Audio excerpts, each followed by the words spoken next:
Hemos invitado al abogado Antonio Maldonado, quien fue procurador ad hoc para temas de derechos humanos, en el caso Fujimori Montesinos, después de lo cual se ha instalado en Centroamérica, donde actúa primero como consultor de la ONU y después consultor internacional en general sobre procesos de este tipo. Señor Maldonado, muy buenas noches, gracias por estar con nosotros en RPP.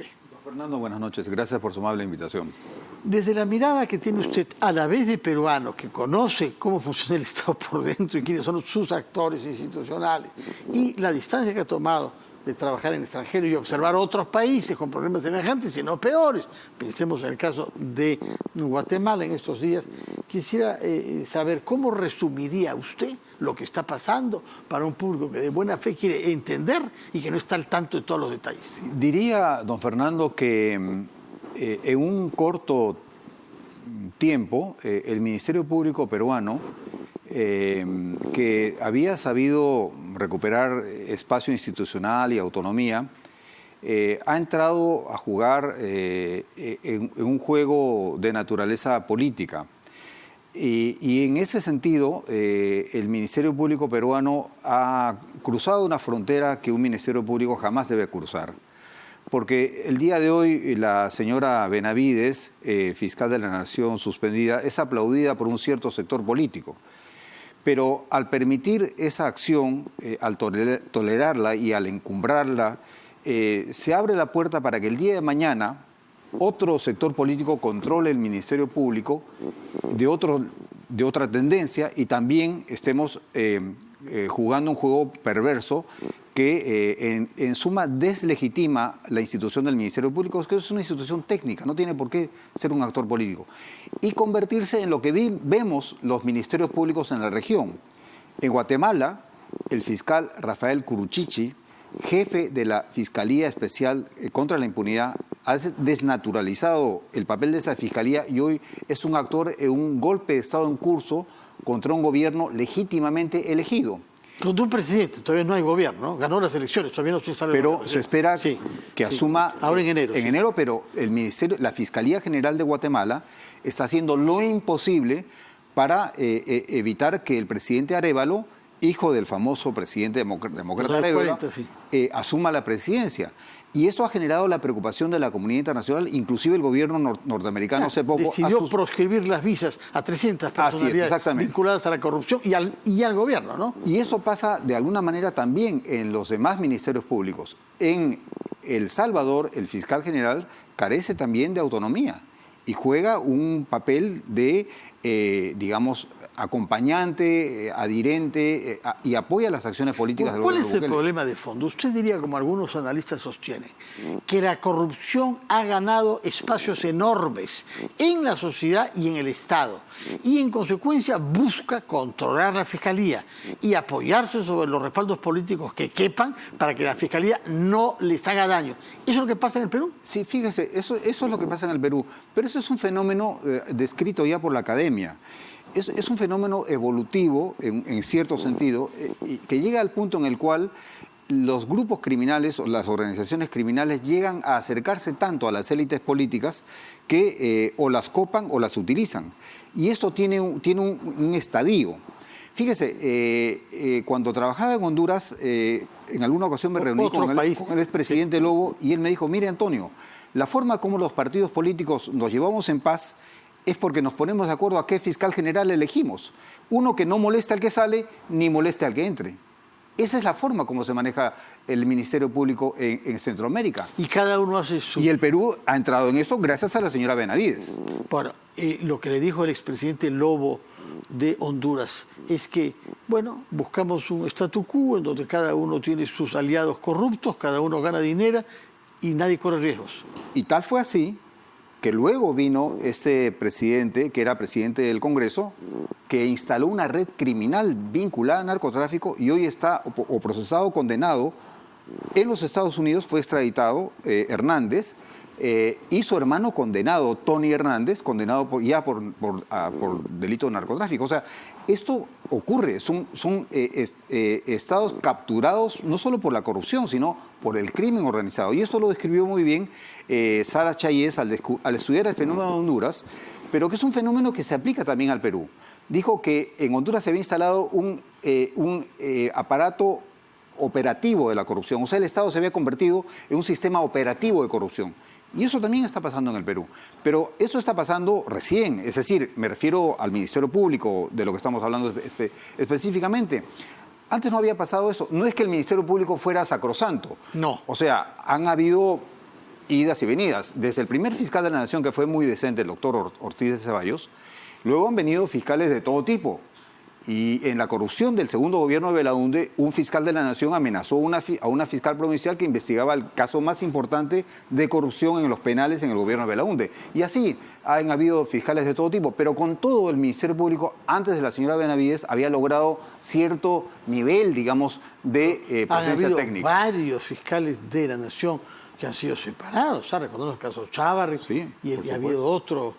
Se me escapa el nombre de Ramos Heredia o Ramos algo, ¿no? Si era por lo menos sí, dos. bueno, y el caso más grave de Blancanelli y Acolán, en la dictadura de Fujimori. En los años 90, sí. Claro, pero o sea, lo que quiero decirles que, don Fernando, es que en esas idas y venidas habíamos logrado por lo menos volver al papel original que tiene un Ministerio Público. El Ministerio Público no tiene por qué apoyar actores políticos, tampoco tiene por qué ir a vender la función principal, que es el ejercicio de la acción penal pública a cambio de votos en el Congreso. Vender la impunidad para que los congresistas que deberían estar procesados y seguramente condenados logren espacios de tranquilidad y eviten ser procesados. Ese no es el papel del Ministerio Público.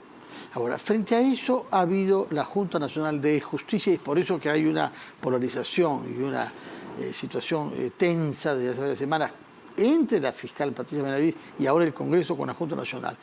¿Qué modelos hay en otros países para que no haya esta fragilidad institucional? La Junta investiga y suspende a la fiscal de la Nación, que a su vez hizo una denuncia contra ellos y entonces dice que no se deben inhibir y no la pueden tocar a ella porque ella... Estamos ante una lucha realmente de instituciones. ¿Qué otros modelos hay en América Latina, por lo que usted conoce, que nos preserve del estar en un enfrentamiento de este tipo? Fíjese, en el año 2009, me parece, el entonces relator de la ONU sobre independencia de jueces y abogados, el señor Leandro Despuy, que ya falleció, hizo uno de los informes más interesantes, que yo invito a su público a leerlo en Google, lo encuentran en Google, sobre los diferentes sistemas de elección de magistrados del sector judicial y también de fiscales, y los pros y los contras. Ese informe claramente dice que cualquier elección a cargo del Congreso es la que genera mayores vulnerabilidades en las instituciones de justicia. Y en el caso peruano hemos navegado entre varias opciones que en el papel eran muy buenas, pero bueno, parece que los peruanos somos muy creativos porque el Consejo Nacional de la Magistratura, que era una arquitectura normativa paradigmática y ejemplar y exportable, bueno, terminó en lo que terminó. Disuelta y reemplazada por la Junta Nacional de Justicia, digamos, está siendo objeto de ataques indebidos e interferencias indebidas por parte de un Congreso que, donde pues se piensa todo menos en el ODS 16, que es el que se refiere de desarrollo sostenible, sí, al objetivo de los estados de lograr la paz y el desarrollo mediante un sistema de justicia eficiente y correcto. De acuerdo. Ahora, ¿qué alternativa habría al estatuto que tiene en el Perú el nombramiento de los jueces y fiscales? Mire, yo en realidad no veo ahí un problema en la arquitectura normativa. El problema es el comportamiento político. El problema son los partidos políticos que actúan de esta manera. O sea, la amenaza no viene de una Junta Nacional de Justicia que seguramente podría ser mejor, podría tener otros miembros con mejores calidades, etcétera. Pero ese no es el problema. El problema son los partidos políticos que dentro del Congreso actúan de una manera poco democrática y hacen este tipo de cosas. Prácticamente están o van a decapitar a la Junta Nacional de Justicia y le piden además que asista a la ceremonia de decapitación. O sea, que se preste ese juego en nombre del derecho de defensa. Algo absolutamente absurdo. Yo, siendo miembro de la Junta Nacional de Justicia, no iría al Congreso de ninguna manera. Bueno, han solicitado, van a ir, pero bajo otras condiciones, con algunas definiciones previas. ¿Cuál es la falta grave que se le reprocha? ¿Cuál es el procedimiento que se va a seguir? ¿Sobre qué base legal se está actuando? Es que no hay falta grave, no hay la garantía de una audiencia pública y justa, y esta es una encerrona ¿Cómo dirigida explicaría usted a eliminar a quienes la Junta? no piensan como usted que no hay falta grave, es decir, que no ha habido un conflicto de interés entre los miembros de la Junta, investigados por la fiscal, que la suspenden a la fiscal, que nos está investigando. Eso es lo que dicen ellos. Esa es una falacia, porque... Bueno, es lo que dicen. Explíquenos por qué. Claro, esa es una falacia, y no hay ninguna razón ni justificación para la inhibición solicitada por la defensa de la fiscal de la nación suspendida. Porque sí habría esa justificación si, habiendo instaurado la investigación contra los miembros de la Junta Nacional de Justicia, inmediatamente los miembros de la Junta hubiesen actuado contra la fiscal en represalia a esa investigación. Todo lo contrario, si algo han hecho los señores de la Junta Nacional de Justicia es ser súper prudentes, han actuado con una pasividad que no correspondía al momento, se requería más energía. Entonces, cuando cumplen con sus funciones, cuando se descubre, y no lo descubre la anécdota ni un medio periodístico, hay una investigación de 124 páginas que tiene un juez de la República, donde se habla de una red criminal. Frente a eso, la Junta Nacional de Justicia hizo lo que tenía que hacer. O sea, ¿qué iba a quedarse callado para complacer al abogado, la señora fiscal de la Nación o a la fiscal de la Nación suspendida?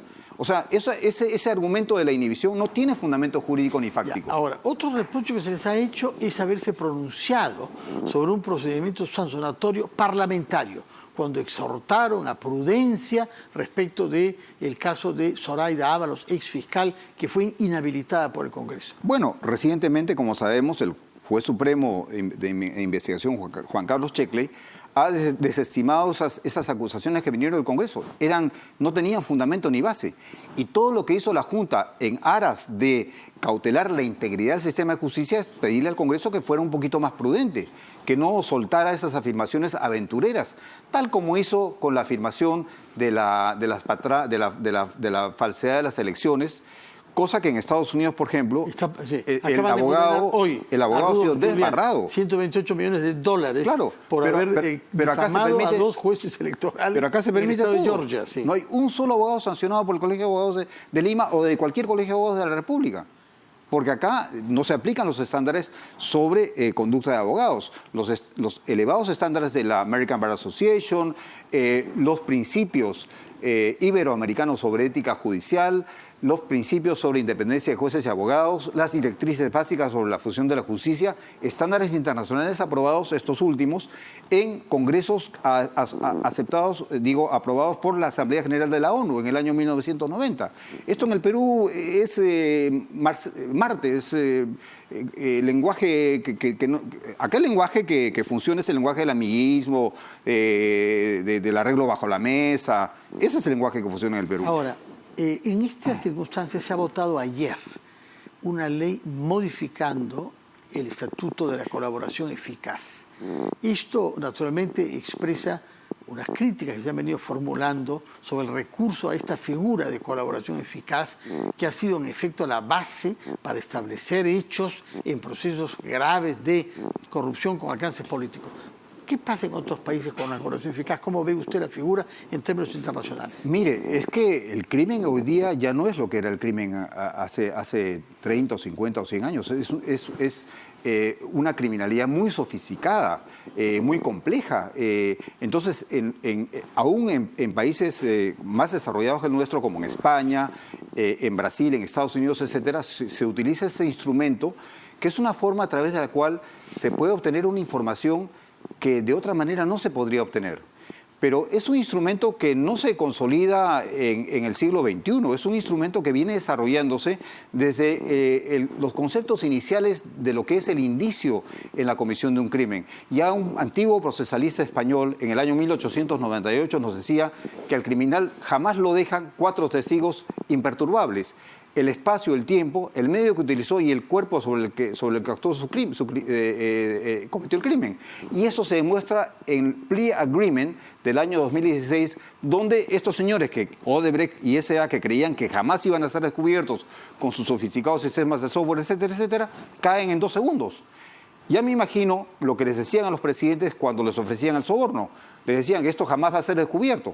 Bueno, lo que dijo Alejandro López Moreno en el año 1898 es absolutamente cierto. O sea, jamás puede un criminal desvincularse de estos 4 elementos. Bueno, pero no hay cuerpo. Tiempo, No hay- espacio. Ya, pero no hay cuerpo, pues en el caso de Odebrecht no es un crimen de personas. O sea, No, hay- precisamente. Es un escenario que aparentemente no tiene víctimas. Pero las víctimas somos todos nosotros. Es mucho más grave porque afecta el derecho al desarrollo. Esa es la característica de este tipo de criminalidad. ¿Usted cree que es un peligro que se quiera poner dificultades a que la justicia... No solo es recurra un a la- peligro, sino que no tiene fundamento. El sistema el proceso de colaboración eficaz, como está normado en el actual Código de Procesal Penal moderno peruano, no será perfecto, será perfectible, pero de ninguna manera justifica estas reformas. Son contrarreformas, están dirigidas a debilitar el instrumento. Y eso va además contra compromisos internacionales suscritos por el Perú en la Convención de la ONU contra la Corrupción, la Convención Interamericana contra la Corrupción, la Convención de Palermo contra el Crimen Organizado Transnacional. O sea que esto es gravísimo y va a afectar el proceso de incorporación del Perú a la OCDE. Sin duda. Ahora, usted es un especialista en derechos humanos, en el derecho internacional de los derechos humanos. Acá enfrentamos un problema relativo a la inmigración. Hay muchas críticas sobre la falta de gestión de la inmigración por permitir el ingreso de gente sin garantías de su trayectoria, a veces sin documentos y eventualmente incluso no por las fronteras legales, sino por las brechas en la frontera. ¿Qué puede decir en general sobre este malestar que hay acá y en otros países del mundo frente a una inmigración? Mire, hay evidentemente problemas derivados de fenómenos económicos muy complejos, sobre todo en América Central. Hay fenómenos masivos de migración irregular que los migrantes de Honduras, sobre todo, tratan de llegar a México y cruzar a México y llegar a Estados Unidos. Hay casos gravísimos de desapariciones forzadas de migrantes, en fin. Todo eso es todo un problema que debe ser resuelto con un enfoque de derechos humanos. Pero en el Perú, este problema que tenemos con la criminalidad venezolana y la criminalidad colombiana, sumada a nuestra propia criminalidad, no surgió de la noche a la mañana.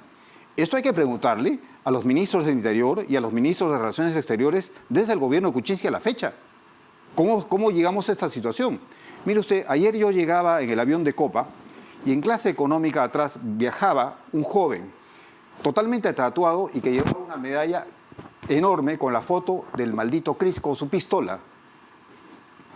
O sea, yo digo, ¿cómo es posible que una persona así pueda ingresar al Perú?